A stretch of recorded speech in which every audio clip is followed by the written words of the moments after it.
Des avancées obtenues dans un contexte tendu. Si la mobilisation a longtemps été pacifique, les dernières semaines ont été marquées par de nombreuses exactions, barrages, pillages et dégradations de commerce. Des actes dénoncés notamment par Karine Mousseau dans des audios diffusés sur les réseaux sociaux et qui ont provoqué une vague de harcèlement à son encontre. Karine Mousseau, bonsoir. Bonsoir Johan, merci pour l'invitation. Très heureuse d'être là et d'être la voix, je pense, de nombreux Martiniquais et de nombreuses Martiniquaises. Merci d'avoir accepté cette invitation. Alors, j'ai planté sommairement le décor. Tout part de ces audios sur la messagerie WhatsApp. Racontez-nous ces derniers jours. Écoutez, ces audios qui sont un cri de colère, je pense exprimer ce que pensent des centaines de milliers de Martiniquaises et Martiniquais. Lorsque ma mère revient en pleurs et me dit qu'elle n'a pas pu passer des barrages pour aller chez son médecin. Et je pense vraiment que cette violence-là, on l'a subie. On a été au départ, je pense, tétanisés. On a été un peu en mode sidération parce que personne ne l'attendait. Donc les avancées, très bien, le combat, parfait. Mais la violence que nous subissons aujourd'hui, Martiniquaises et Martiniquais, elle est inacceptable. Elle est inacceptable parce que la liberté de circulation, c'est déjà une violence d'empêcher les gens de circuler. Elle est inacceptable parce que nous sommes nombreux et nombreuses à avoir peur la nuit. Il y a des gens traumatisés qui entendent des coups de feu de chez eux et qui ont très peur. Il y a des entreprises qui ont été brûlées, il ne faut pas l'oublier. Il y a des centaines de Martiniquais, de Martiniquaises aujourd'hui qui n'ont plus d'emploi. Et moi, j'ai dit stop, je me suis levée, je continuerai à me lever et m'élever contre ça et à être la voix de ceux qui sont sous la terreur finalement. Parce qu'aujourd'hui, on vit sous la terreur. Il faut le dire, ce groupuscule qui dit nous représenter, qui est un groupuscule terroriste, il faut le dire, ne représente absolument pas tous les Martiniquais, toutes les Martiniquaises. Et je veux qu'ils sachent ce soir qu'ils ont d'autres voix, dont la mienne, dont celle de d'autres politiques. Mais ils ont d'autres voix et je leur dis que j'ai confiance en l'avenir parce que ce qu'il faut maintenant, c'est l'apaisement et le rassemblement. Lorsque vous enregistrez ces audios, vous le faites dans quel cadre et dans quel but exact? Est-ce que vous ne vous attendez pas finalement à ce qu'il y ait un retour de bâton lorsque vous le faites? Écoutez, moi je défends la liberté d'expression, surtout d'une femme, parce que j'espère qu'on aura le temps d'en parler, mais les attaques contre moi, contre une femme, ont été hallucinantes, injustifiables.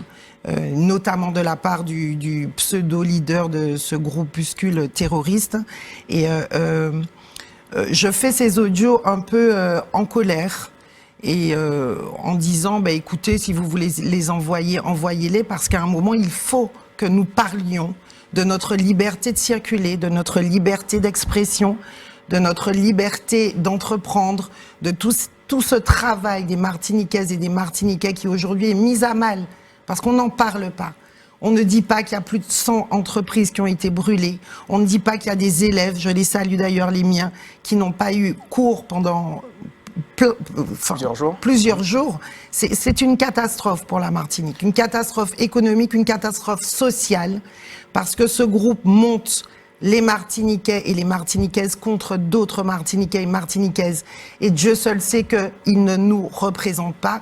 Et je suis très en colère contre ces politiques qui ont légitimé ce groupe, qui ont laissé ce groupe signer au nom des Martiniquaises et des Martiniquais. Non, ce groupe ne représente pas les Martiniquaises et les Martiniquais. Alors, rapidement, Karine Mousseau, vous avez commencé à l'évoquer. Aujourd'hui, ce que je veux leur dire, c'est qu'ils ont d'autres voix. Très rapidement, en tout cas, la mienne. Très rapidement, vous avez commencé à l'évoquer, des critiques, un retour de bâton, j'ai envie de dire, que vous jugez sexiste profondément. Vous avez reçu notamment le soutien de l'association Culture Égalité. Vous êtes convaincu que si vous aviez été un homme, par exemple, vous n'auriez pas eu ce type de retour? Absolument pas. Et moi, les attaques qui ont été contre moi, en tant que femme politique, femme publique, mais femme tout court, elles ne doivent plus jamais arriver. Et merci à tous ceux qui m'ont soutenue. Bon, évidemment, Yann Monplaisir, Catherine Conconne, Culture Égalité, Georges Arnaud, Rita Bonheur, toutes ces personnes qui se sont levées pour dire stop. Au bout d'un moment, leur rôle est limité. Ça veut dire qu'on a réussi à mettre les acteurs autour de la table, mais on ne peut pas aller plus loin. Donc ils vont continuer à aller dans la rue, dans les ronds-points, bloquer les ronds-points, ça ne sert à rien. Les interlocuteurs ne sont pas là. Moi, je me demande pourquoi ils insistent sur cette partie, puisque les interlocuteurs ne sont pas dans la rue. C'est l'État. Donc, qu'est-ce qu'on doit faire? Tous les politiciens, et je dis bien tous les politiciens, parce que trop souvent, sur plein de dossiers, nous sommes divisés, où c'est chacun qui va faire sa petite phrase à l'hémicycle, c'est de la politique spectacle, voilà, montre les gouvernements, j'ai fait ma petite phrase. Non, moi je pense qu'il faut créer un lobbying, parce que les béquets ont créé des lobbies. Pourquoi on ne crée pas un lobby, mais qui passe simplement avec les Martiniquais, avec carrément les Guyanais, les Guadeloupéens, bref, tout le monde, les Dromcrom, tout le monde, on crée un lobby. Et ça va finir par entrer au niveau de l'État qu'il faut accompagner. Parce que, qu'est-ce qui s'est passé? Il y a eu des déclarations de fait, oui, l'octroi de mer, ok, on va réduire. Mais sauf que quand les maires ont dit, ah bon? Mais nous, notre budget et tout ça, pas question. Donc, rétropédalage. Si l'État ne garantit pas une compensation de cette baisse d'octroi de mer, ou si on l'annule carrément, je ne sais pas, peu importe, c'est compliqué.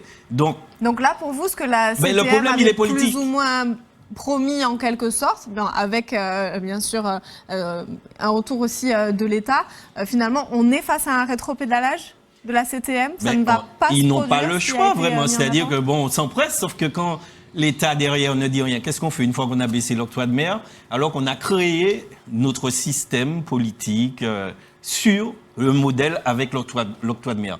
Donc c'est compliqué. Et qu'est-ce que font nos politiciens? Au lieu de dire la vérité aux gens, on préfère parler de la CRS 8. Mais tout le monde, voilà, on met de l'huile sur le feu à droite à gauche. Donc je pense qu'il faut que tout le monde se calme. Je pense on a l'impression que, voilà, on a intérêt à faire monter la sauce, ou à parler de l'histoire, l'esclavage, les béquets. Ce n'est pas le sujet. Aujourd'hui, on ne va pas demander à des chefs d'entreprise privés d'assurer la continuité territoriale pour du public. Le chef d'entreprise, il est là pour gagner de l'argent. Alors peut-être qu'il nous couillonne sous les marges. Ça, c'est à l'État de faire son travail. Mais je veux dire que pour régler là le problème, il faut que ce soit nos politiciens avec l'État. Si l'État n'entend pas, il faut insister. À un moment donné, ça va finir par rentrer. Mais ça me désole de voir des compatriotes là en train de lutter inutilement sous le soleil. Ce sera des peines de prison pour certains, des gardes à vue, des trucs, des gens fichés. Et moi, j'aime pas voir les Martiniquais dans cet état, alors qu'ils se battent pour une cause qui parle à tout le monde. Mais la manière dont c'est fait, le chemin que ça prend, ils n'ont plus la main aujourd'hui. Ils devraient capitaliser, parce que je dis que c'était extraordinaire ce qu'ils ont fait. Vous capitalisez, vous faites des réunions avec les politiciens. C'est pas la peine d'aller, de lutter, de bloquer. Ça ne sert plus à rien.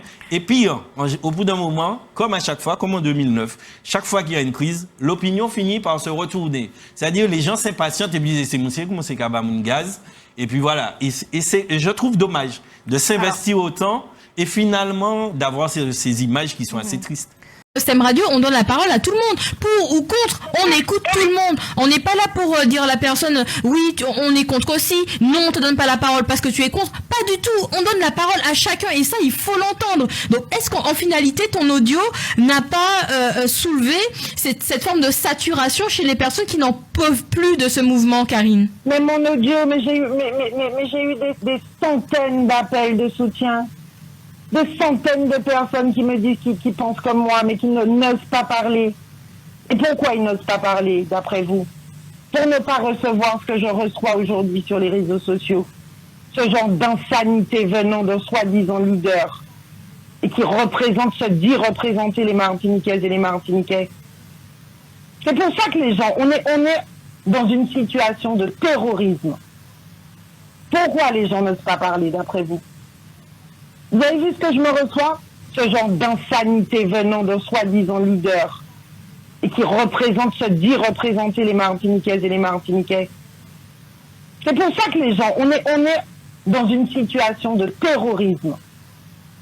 Pourquoi les gens n'osent pas parler, d'après vous? Vous avez vu ce que je me reçois? Et en plus, venant du leader, c'est encore pire. Parce que jusque-là, il n'était pas intervenu. Mais là, mais je comprends que les gens n'osent pas parler. Alors, qui va oser parler après Karine Mousseau?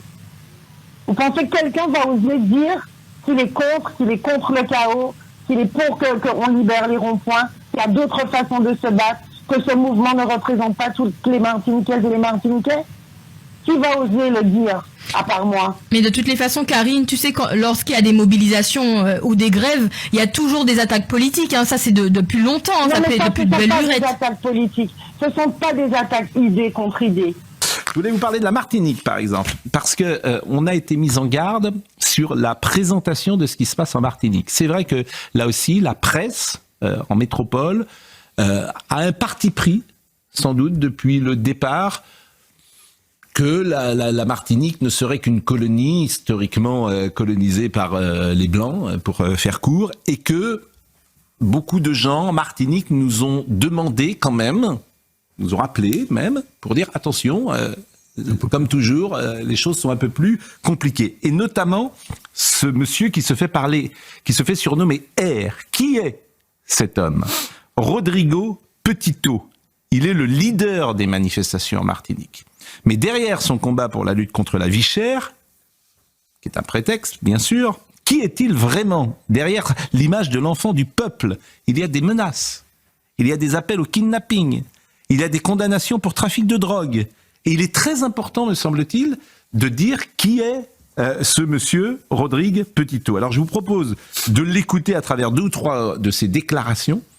Et la première, lorsqu'il égrène ce qui se passe lorsque un peuple se révolte. Sur les réseaux sociaux, appelant à kidnapper les patrons de la grande distribution. Vous sentez-vous responsable de ce qu'il se passe en ce moment? En général, quand il y a des soulèvements populaires, il y a 3 étapes. La première étape, c'est le pillage. Le deuxième, c'est la destruction. Et le troisième, c'est la traque de ceux qu'on estime être nos ennemis. Dans tous les pays du monde, ça se passe comme ça. Au contraire, on a essayé de tout faire pour que ça n'arrive pas là. On ne voulait même pas arriver à l'étape pillage, donc imaginez les étapes suivantes. Malheureusement, vous m'avez demandé est-ce que je me sens responsable. Bien sûr que je me sens responsable. Bon, c'est important de dire que ce monsieur a été condamné pour trafic de drogue, il a été condamné à 10 ans de prison, il a été incarcéré un peu plus de 4 ans, il parle souvent avec fierté, j'ai pu quand même bouquiner beaucoup, apprendre des textes de loi, etc., mais les gens ne le connaissent pas forcément. Il parle également de l'autonomie de la Martinique, écoutons-le. Et je l'ai dit, je déclare l'autonomie de la Martinique. Ils sont entrés en guerre avec nous, il n'y a pas de problème. On va tout faire, on va se battre bec et ongle, on va arracher l'autonomie de la Martinique. Bon, il habitait en France, il est arrivé en Martinique il y a un peu plus d'1 an seulement. C'est important de le dire quand même. Du jour au lendemain, il est devenu la représentation du peuple, selon lui. En 1 mois, le R est devenu le symbole des mobilisations. Certains le comparent à Che Guevara. Le leader du mouvement utilise parfaitement les médias et les réseaux sociaux, live TikTok au moindre événement, pendant les manifestations chez lui et même pendant des tables rondes de négociations, un discours victimaire, haineux. Il est invité sur les chaînes locales. Il cumule 72 000 abonnés sur TikTok. Et je vous propose justement ce passage sur les réseaux sociaux. Ici, là, nous pas en Kanaki. Ici, là, nous pas en Kanaki. Et c'est pas où nous pouvons des autres. Mettez comme ça bien. Rangez papier autres. Parce que, en affrontement ça là, ça sûr que, qu'il y a un côté, ou qu'il y a des dégâts. Mais à la seconde où des gars qui ont un sens nous, nous quand ils font notre pays ça qui aller là au centuple. Si nous pète 10, nous autres pète 10, si nous pète 10, nous autres pète 100, si nous pète 100. Là nous pète 100, nous quand éliminer ça. Il représenterait le Rassemblement pour la protection des peuples et des ressources afro-caribéennes. Il y a beaucoup de menaces sur les béquets. Dans de nombreuses vidéos, le R appelle à la violence, à brûler des maisons de chefs d'entreprise, béquets, des magasins. Si vous touchez à l'un d'entre nous, nous allons vous éliminer, etc. Je pense qu'il faut le dire. Je pense qu'il faut le dire. Et sévir surtout. Oui. Non mais comment une interview peut commencer par bonjour monsieur, vous appelez à kidnapper les patrons des grandes enseignes sans que la personne à laquelle on s'adresse soit en prison. Excusez-moi. Il appelle au kidnapping, il appelle au pillage, il appelle à la violence physique et il n'en répond pas devant la justice. Non seulement il faut expliquer qui est ce monsieur, mais il faut sévir immédiatement. Enfin, il me semble. Hein. Tout est dit. Je crois. Et ce qui est intéressant, là encore, c'est le traitement qui est proposé en métropole sur ce sujet. Et il faut avec l'honnêteté intellectuelle du journaliste, donner les... Moi, je ferais ça, c'est qu'est-ce que pèse le RPP-RAC, là, ce rassemblement dont il est le tribun, et puis je voudrais savoir les liens qu'il a avec ce grand pays démocratique qui est l'Azerbaïdjan, qui réunit régulièrement donc les représentants de tous les insulaires qui réclament l'indépendance. À ma connaissance, il y a des élections en Martinique comme en Nouvelle-Calédonie. Il y a des majorités qui sont dégagées par le vote des... Bon, tout ça, c'est un furieux qui est instrumentalisé par une puissance qui mène contre la France toutes sortes d'actions souterraines. Il y a des messages d'entrepreneurs martiniquais qu'il a transmis sur les réseaux sociaux. Les hôtels, loueurs de véhicules, restauration et tout ce qui est utile à l'accueil des CRS pour s'épanouir chez nous. Sachez que c'est grâce à la petite action de chacun d'entre vous que les CRS peuvent venir en Martinique se loger, se nourrir, se déplacer.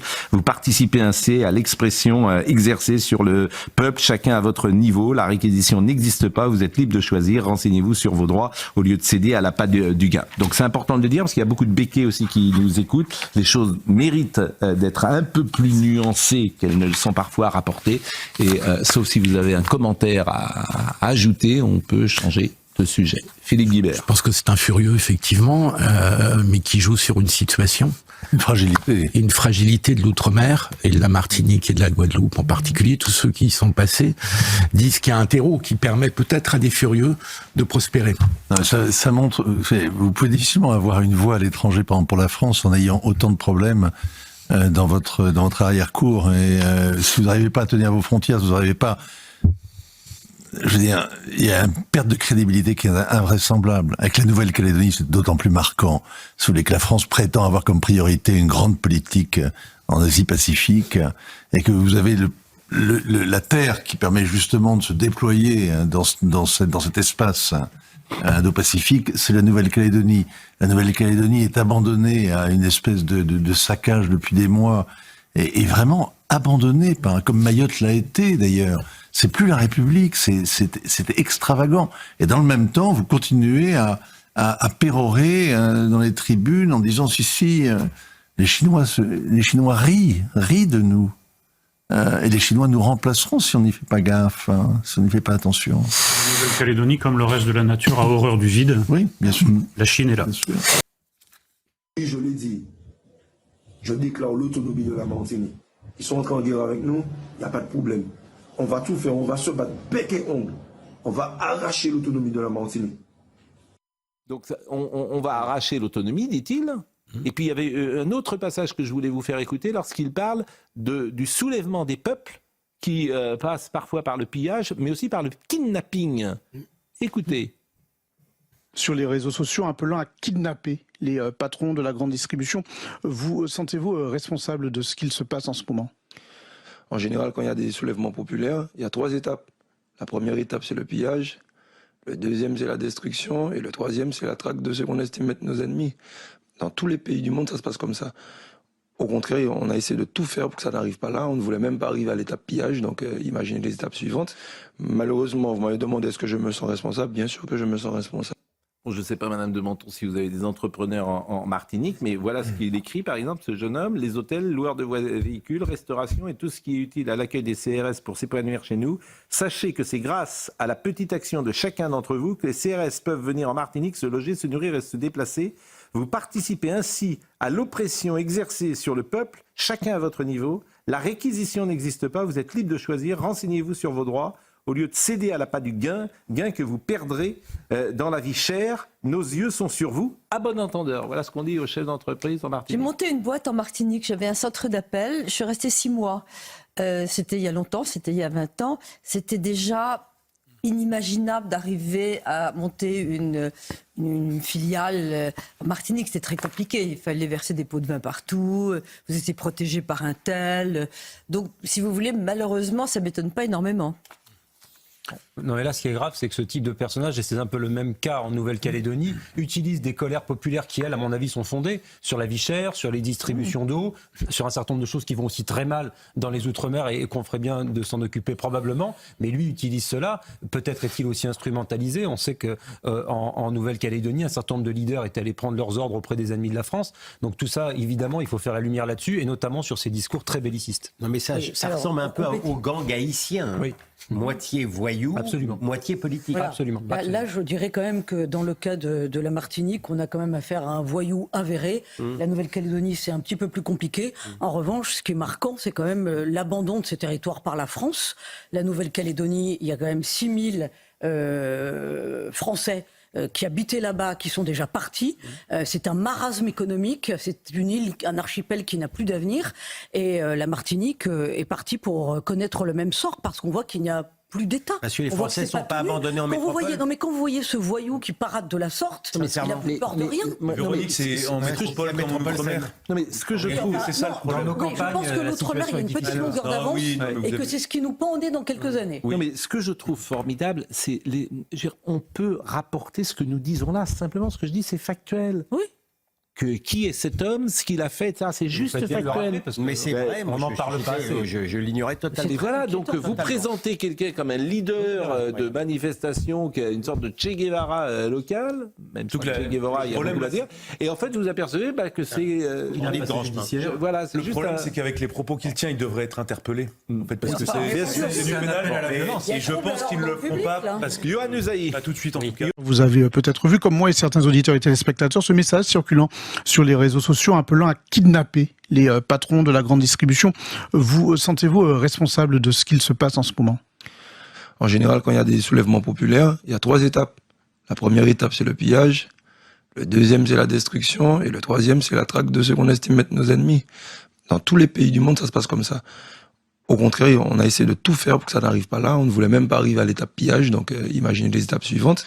Malheureusement, vous m'avez demandé est-ce que je me sens responsable. Bien sûr que je me sens responsable. Tout comme la grande distribution doit se sentir responsable, tout comme nos élus doivent se sentir responsables, parce que nous sommes tous dans l'échec si on n'arrive pas à trouver la solution pour régler le problème.